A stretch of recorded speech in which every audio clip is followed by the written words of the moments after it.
বলবো এই ফোনের সবচাইতে শক্তিশালী দিক হচ্ছে এর ব্যাটারি। 6300 mAh এর ব্যাটারি তারা এই পাতলা ফোনের মধ্যে দিতে পেরেছে, এটা একটা ভালো ব্যাপার।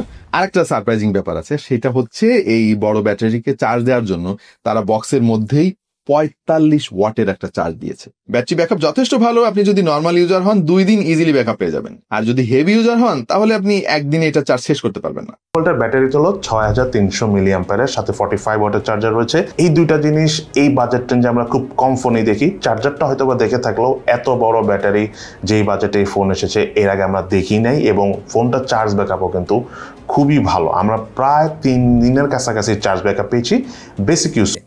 আপনারা যদি একদম হেভি লেভেলের ইউজার হয়ে থাকেন এই ফোন অনায়াসে 1.5 দিন ব্যবহার করতে পারবেন, যেটা ডেফিনেটলি হিউজ। এক্সট্রিম ফোনে কথা বলেন, এক্সট্রিম ভিডিও দেখেন, মানে মিডিয়া কনজিউম করেন, তাদের জন্য এটা one of the best deal হবে। যারা নর্মালি মোবাইল ফোনের ডিসপ্লেতে ভিডিও দেখেন তাদের কাছে ডিসপ্লেটা ভালো লাগার কথা, কারণ ডিসপ্লেটা বেশ বড়সড়, আবার পাঁচল কাটআউট রয়েছে, কালারফুল ভাইব্রেন্ট কালার দেয়, দেখতে ভালোই লাগে।